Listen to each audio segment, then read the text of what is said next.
Well, good afternoon, ladies and gentlemen, and welcome again to the Congressional Prayer Conference of Washington, D.C. And as we make it very clear quite often here, as we did this morning, it is the Congressional Prayer Conference of Washington, D.C., but we're not in Washington, D.C., except by this communication of television and telephone. So, if you would like to join us, we would love to have you join us here on the program.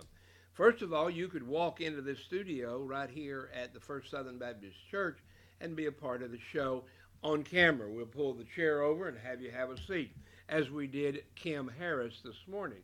If you did not see Kim's program this morning, I would encourage you to go back to the archive. Go to the WileyDrakeShow.com, and as you go there, you'll be able to pull up the archive for this morning and see a full 1 hour show where she was featured in most of that 1 hour. And we welcome you to do that. Now, this show is live right now, but when we finish, it will go up in the archive, and you'll be able to see it as well. And so, we want you to know you are welcome to come on the show, either by telephone or you can come on in person. Now, if you'd like to come on by telephone, there's two ways to do it. Number one, you can call our conference call number. And that conference call number is 712-432-1690. The access code is 399-430 #. So the way you join us by phone, the way you become prayer in the air while we're boots on the ground, is to call 712-432-1690, access code 399-430 #, and join us. Now, tonight I'm going to give you the title of the show. This is something that I don't do too often, because usually after the show is over, we prayerfully close it out and consider what God has done during the hour. And then the machinery here, the technical side, says, do you want to title this? And so typically I say, well, we talked about this and so forth. And so that's where we come up with a title. Well, tonight I'm going to give the title at the onset, at the beginning of the show. The title of the show is Church Fare versus Welfare. That's Church Fare, CHURCHFARE, Church Fare versus, or V, versus Welfare, WELFARE. And so that's the title of the program tonight, and we're going to talk about from a biblical perspective. And we try to keep that in mind whatever we're discussing. Whether it's body, soul, or spirit, we try to use the Bible as our guide. In fact, the matter is, if you'd like to come on this program, you're welcome to contact myself or my producer, who is not here tonight, but you're welcome to come on the show. But one of the stipulations for being on the show is that you use the Bible as your background, the Bible as your textbook, if you would, for what you want to talk about. Now, we believe that the Bible teaches that man is a three-part being. Just like God is God the Father, God the Son, and God the Holy Ghost, we believe God created man in his own image. And so we believe that man has a body, a soul, and a spirit. Now, in the original language, especially in Greek and in Hebrew, you will find that the body, the soul, and the spirit are three different words, and they have three very different meanings. Now, most of us know by looking at each other that we are a certain age or we're a certain nationality and so forth, but we judge that by the body. And so we do have a body. If you look at this picture pretty closely, you will find out that even though my hairdresser touches me up a little, I'm an old man. I'm 73 years of age, but I have a hairdresser that touches me up from time to time, makes me look a little bit younger. Not a whole lot, but a little bit. And his name is Tim, and Tim is my hairdresser. He has a business locally called Sheer Artisan. And if you need a barber, or you need a hairdresser, or you need a coiffeur here in the Buena Park area, you should check out a place called Sheer Artisan, and it's here in the local community. Now, with that in mind, we're going to move ahead now into our show and talk about our show that we have titled tonight, Welfare versus, Church Fare versus Welfare. Now, the reason we're discussing this is because it's very, very important. Let's back up just for a moment and deal with the subjects individually. The word welfare has brought with it a lot of consternation. Welfare developed into Obamacare, and welfare developed into a socialist kind of treatment of things. But we believe there is something much better than welfare. In fact, the matter is, if you call up your local politician, whether it be the President of the United States, Vice President, Congressman, Senator, whoever you call up, Representative, whoever you call up, you ask them their opinion. I don't care what party they're with. I don't care if they're pro-Trump or anti-Trump. But if you ask them this question, what is your opinion of welfare? Well, I guarantee you, you'll get a lot of opinion. In fact, the matter is, no matter which party you talk to, whether it be Republican, Democrat, Independent, Green Party, whatever party you talk to, if you look at their readings and their writings, you will find that none of them have anything good to say about welfare. In fact, the matter is, most of them will tell you that welfare is a system put together by the government that indeed does not help those that are really in need, but in essence, it helps those that really are lazy and don't want to work, but they do want to draw a paycheck, and so they sign up for benefits. They sign up for welfare. But interestingly enough, no matter who you talk to about welfare, you'll find out that most people would agree that those that sign up and attain welfare status really do not deserve it, and yet they get it anyway. And those that do deserve to be helped, it's very difficult for them to get in the system. So tonight we're going to talk about welfare versus church fare. A number of years ago, I became very concerned about welfare.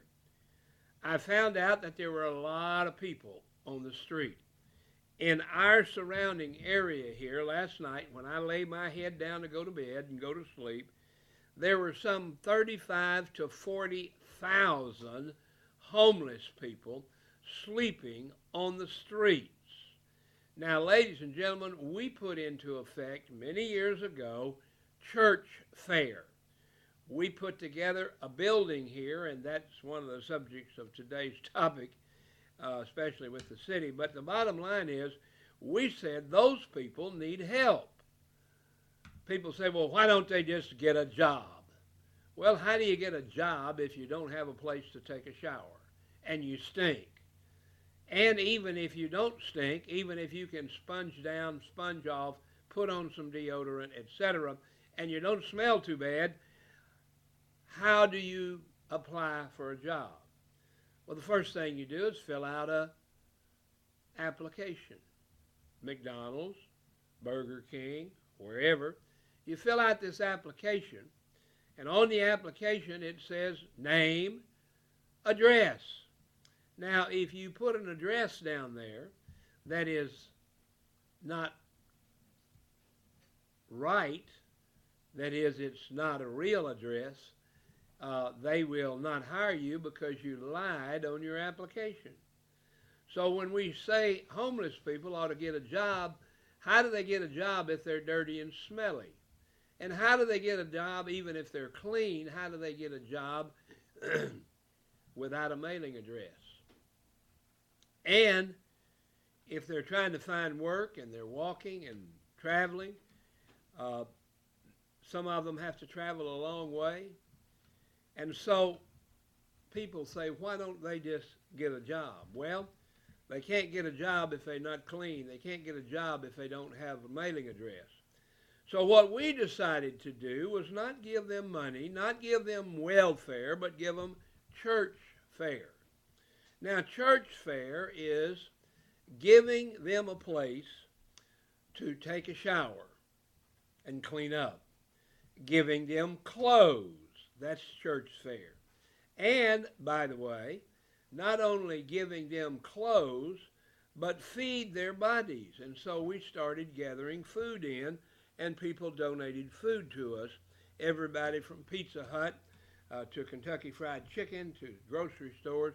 And so we did church fare. We've been doing it now for 20 years. And what we do is we give people a place to sleep. We give them restrooms to use and showers to take a shower in. And we give them food to eat. And we give them clothes to wear. Quite often, fellows will come here and say, I need a job. And maybe they're just wearing flip-flops. And they go down to a construction company. And the construction company says, you can't wear flip-flops on the job. You have to have protective shoes to protect your feet. We don't want to get sued. So we help them. We welfare them. No, we church fare them by giving them shoes and clothes, a place to sleep, food to eat, and a place to get spiritual counseling. There comes in the rest of the body and soul and the spirit. We give them spiritual counsel because it's done here at the local New Testament Christian church, which is what most of our people are in this nation. And so we give them everything they need here in what we call church fare. Now, many years ago, the city came and said, you can't do that in your church. You got to get those people and that service out of your church. And so we tried to get along with the city, and the city said, get them out of there. And we said, well, we don't have anywhere to put them. And welfare wouldn't take them. The city wouldn't take them. So the city recommended we build a building. And so we started to build a building. And then the city came and said, no, you can't build that building because you don't have enough money to finish it in the bank. I told them that from the beginning. But at any rate, they said you cannot build a building. Well, there was a very gracious man who refurbished and sold portable modular buildings, and he gave us a building, a 60 by 60, 3,600 square foot building that he said, if I give you that building, will the city allow you to put it on your property? Since they won't let you build a real building, will they allow you to put that building on your property and with a permit? And so we appeared before the city. We asked them and told them we wanted to put the building on the property, and they said, if you'll fill out paperwork for a permit, pay us several $1,000s, we will give you a temporary conditional use permit to indeed help these people. So we put the building there, got a permit for it for 52 beds. And now for about 15 years, that building has been the place where our homeless people sleep and keep their possessions and have a place called home. Now, they still eat their meals here at the church, and they still go to church on Sundays and on Wednesdays. In fact, we go to church now every day. We have church 7 days a week because we just happen to believe we need it And if we need it, they need it. So the city then came back in January and said, nope, you got to tear that building down. You got to get those people out of that building. It's not safe. That was a lie. And but even though we knew they were lying, we said, if you will give us time, we'll do whatever we can to upgrade that building to make it, according to city standards, a safe building. They said no. We've had 2 or 3 general contractors come in and say, we specialize in refurbishing modular buildings and refurbishing buildings, and we will come in and do the refurbishing for you absolutely free. But the city said no. In fact, they said no, and they said you have to get those people, about 50 of them, out of that building within 10 days. They came back, the city, the police, and by the way, we've moved into a new era in our nation. The police used to be our friends. They're not our friends anymore. When they do what they did, even doing their job, they fell in the same category that the workers in Germany went through. And when the Nuremberg trials were held, the people who killed Germans, the people who harmed the homeless people, and the people who did all of that said, we were only doing our job. Well, you shouldn't do a job if it harms people. I don't care how legal it is. You should not do it. So we continued to help people. We still do. On the 9th day, not the 10th day, but on the 9th day, the city came in, red tagged the building, nailed the windows shut, put boards on the windows, and closed the building, and booted the people out in the street on the 9th day. They didn't even give them to the 10th day. And so the building has been closed. Well, we backed up and did what we used to do here at the church. We said to all those people, if you still need a place to sleep, food to eat, you can still get church fare here at the church. And so, on January the 10th, we began to put people back in our sanctuary. Not in a shelter, not in a dormitory, but in our sanctuary. And tonight, the people that are here are having dinner as we speak. After dinner, we will give them a bedroll, a sleeping bag or a bedroll, and they will take that bedroll into our church sanctuary, and that's where they will reside for the evening. There are 3 sections in our church. Facing the church on the right-hand side is a section for the men. Over on the far left side is a section for the women. And if they're husband and wife and moms and dads, boys and girls, we put them in the middle section for the family section. And so that is our church fare. We begin it again in the church, officially in the church, on January the 10th, the day that the city kicked people out. Now, since that time, the city has given a few of those people a place to reside. Probably about 10 of them have been given places to reside, but I understand the city is running out of money and that they're not going to be able to provide that much longer. However, we will take those people back here into church fare. This is church fare, ladies and gentlemen, not welfare. And we will not cease doing church fare, because you see there's a higher law than man's law, and that's God's law.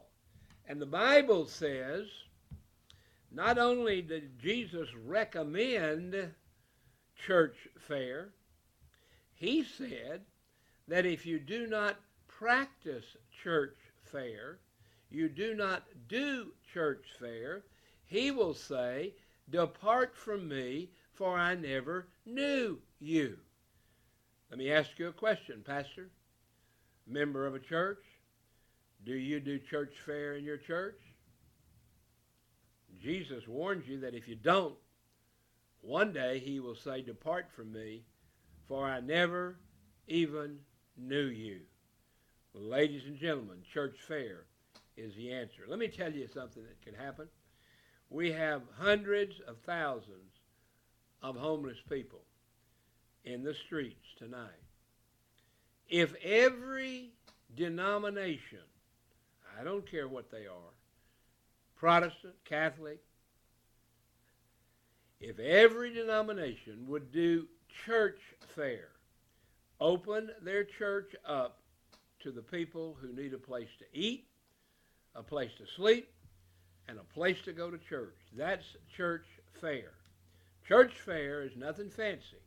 Church fare is a place to sleep, a place to take a shower, food to eat, clothes to wear, and a place to get spiritual counseling from a pastor or from others that indeed have been through some of the same problems those folks have been through. So, if your church is not doing church fare, ladies and gentlemen, Jesus one day will say to you as the pastor and a member of the church, if you did not do church fare, depart from me, for I never knew you.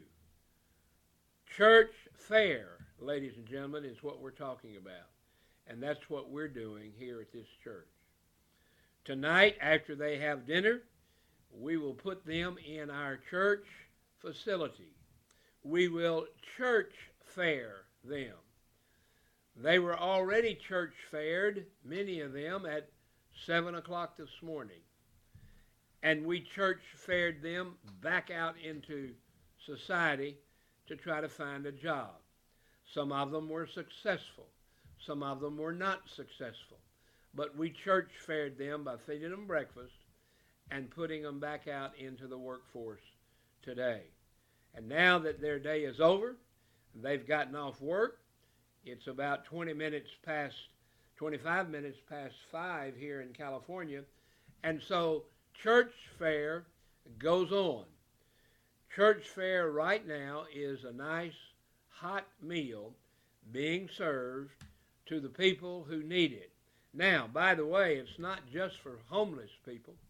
It's for anyone. In fact, tonight, as we're speaking, there will be people in our dining area, in our kitchen area, and they will not be homeless. Some of them are. Some of them have a home to go to. Some of them live in a camper. Some of them live in their car. Some of them have a home, a house, but they don't have much money.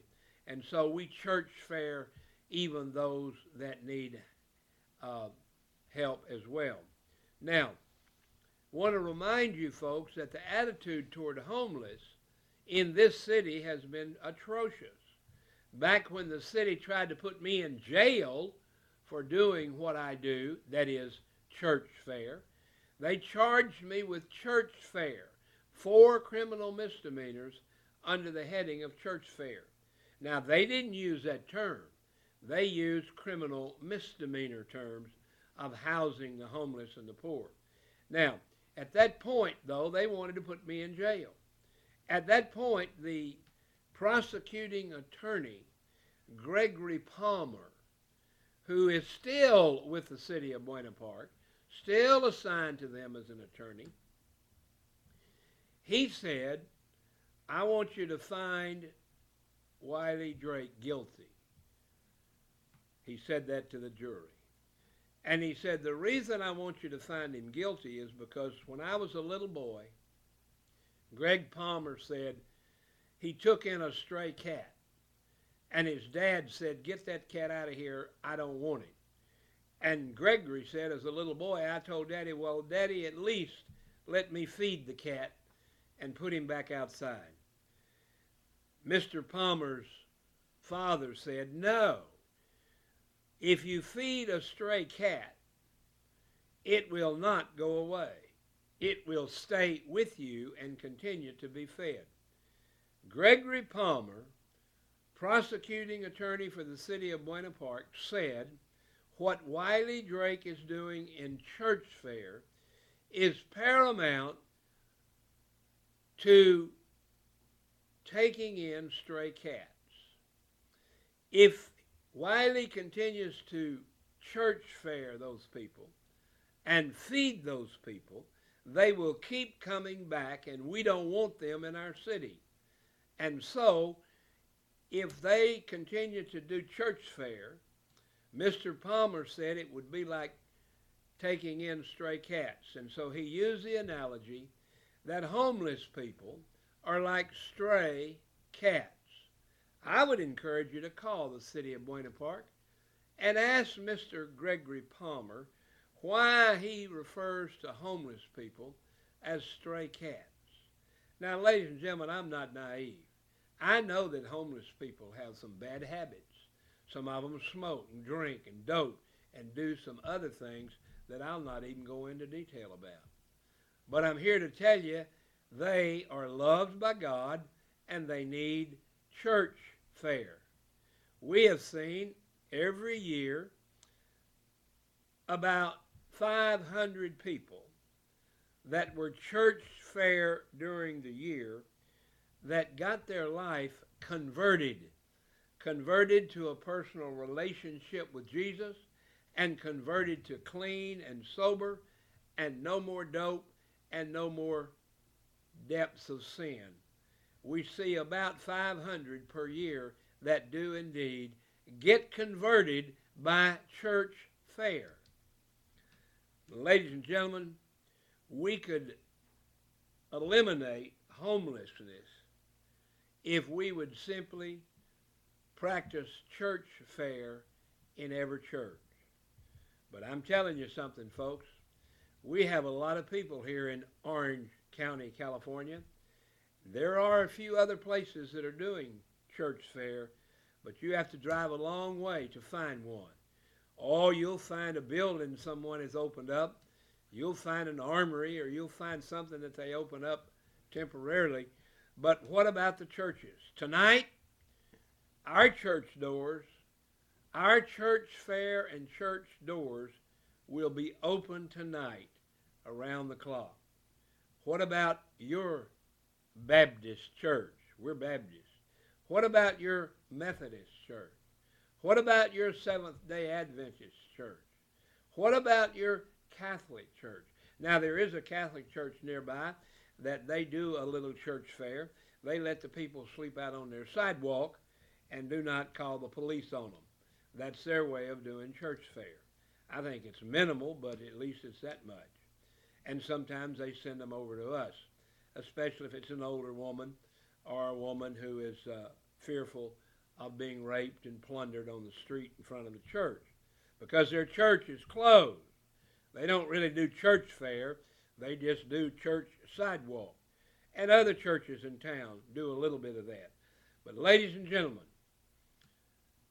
Jesus said, not just to the Baptists and the Catholics and Presbyterians, but all of the churches, if you do not do CHURCHFARE, I will say, depart from me, for I never knew you.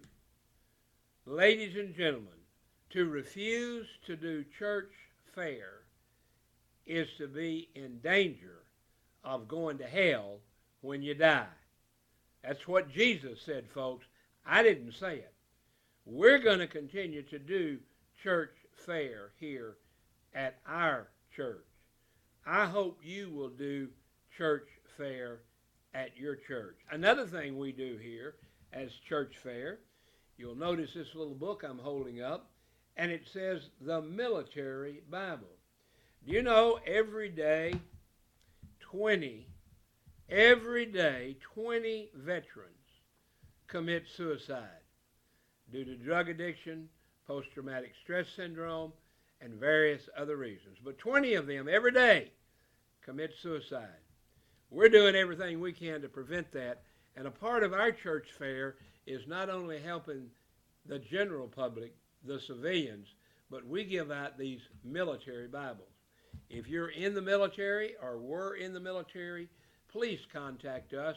Let us get you a military Bible so you can find out what you can do to prevent your own suicide, what you can do to prevent your own incarceration in the city in which you live.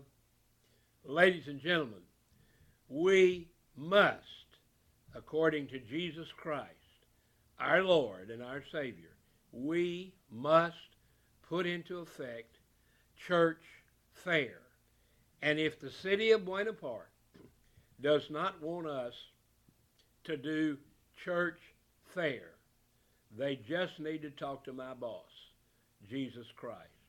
Because I am going to continue. I'm 73 years of age, and I will continue as long as God gives me breath to practice what I call church fair here in our area. And I will encourage all of you to do church fair. Now let me say to you that if you're out there anywhere around the country, or around the world for that matter, but if you would like to know a little bit how to go about doing church fair.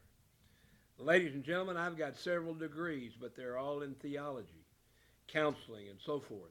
But I am here to tell you that I've been doing this now for 25 years, and I know a little bit about church fair. I would be more than happy to come to your church, to your organization, and teach you what we've learned about church fair. Church fair is the answer to a lot of the problems in this world in which we live. Anyone will tell you welfare is a failure. Church fair is not a failure. Church fair is successful. I can show you how it's been successful here with us and for us, and sometimes even in spite of us, but we do church fair every day, 7 days a week, and we have services every day, and we encourage you to come and be with us. On Thursday night, we have a special new teacher coming in, and that new teacher is Dr. Gabrielle Hope, and she comes in on Monday nights and on Thursday nights to teach messianic teaching and counseling. And also, one other thing that we do in church fair is to give people counseling in being able, as I mentioned before, to be delivered from drug addiction, to be delivered from depression, to be delivered from all kinds of problems. And we have those deliverance services and those deliverance ministries on Thursday night. That's tomorrow night at 6 o'clock. You don't have to be homeless to come. There'll be a lot of homeless people there, but we would encourage you to come and learn how to have deliverance from depression, from alcohol, from drugs, from all the problems that come from the lost and dying world out there that the devil leads out with. And so we would encourage you, ladies and gentlemen, to come. On Tuesday night, we learn from our Jewish friends. Our dear sister in the Lord, even though she is an Anglo, even though she's an American, she is biologically a Jew. And she knows about the Jewish rules and regulations, and she'll come and teach some of that on Monday night. And then on Thursday night, she uses the Holy Scriptures, not only the military Bible, but the regular Bible, and uses those Holy Scriptures to tell people about how they can be delivered from a devil's hell, how they can be delivered from drug addiction, how they can be delivered from depression, how they can be delivered from all kinds of problems. And Dr. Gabrielle Hope is here on Thursday nights for that. And I would encourage you to join us tomorrow night. She'll be live on this television program as well. Now, with that in mind, the title of the show tonight is Church Fair. Ladies and gentlemen, on the 14th, which is Tuesday, we would encourage you to come to a special church fair celebration. Church fair celebration, to come together to have dinner at 5 o'clock, and then at 6 o'clock we'll have fellowship, we'll have training in church fair, we'll have music, we'll have hot dogs and marshmallow roast, we'll have a big bonfire, and that's on the 14th. Come at 5 o'clock for church fair dinner. Stick around for a church fair praise rally and learning session together with Dr. Gabrielle Hope, Pastor Wiley Drake, and others, Brother Will Ruffin, who's our Sunday school teacher. One of the other things that we do in church fair is every Sunday we have a teacher that came here in church fair over 20 years ago, doped up, drunked up, and in trouble, but he came to know Jesus and converted, and now he teaches Sunday school here at church fair on every Sunday morning at 9:45, and we would encourage you to come and be a part of that church fair training. Church fair is what it's all about, not welfare. Welfare doesn't work, but church fair does. Now, with that in mind, since we have no callers on the line, I'm going to go ahead and hang up the phone, and we'll turn the phone off. Turn that phone off and hang it up, and now there'll be no more calls. And in just a moment, I'm going to get up from the desk here and go around behind the camera, and we're going to terminate this special show on church fair. Now, if you'd like to know more about church fair, you can reach me on my cell phone number, 714-865-8132. That's 714-865-8132. Come and join us and be a part of church fair. And if you'd like to know how we do it, you can call me on my cell phone. My cell phone, 714-865-8132. That's my cell phone number. Call me and email me. My email is Wiley. Just one L in Wiley, but two Wileys in the email. Wiley@att.net. And so come and learn with us about how to do church fair. The title of tonight's show is Church Fair versus Welfare. Ladies and gentlemen, it's real simple. Welfare doesn't work. And I defy any of you out there to tell me that it's successful. Welfare does not work. But I'm here to tell you, and I can prove to you over and over and over again, that church fair does indeed work. It works because we use prayer, and because we use the Bible, and because we use love for the poor and the homeless to motivate us. May God bless you, and may God give you a great day. You'll be able to watch our show again tomorrow at 9 a.m. West Coast time. You'll also be able to watch our show again tomorrow night at this time at 5 o'clock. But we want you to know, folks, church fair is the answer to praying America back to one nation under God.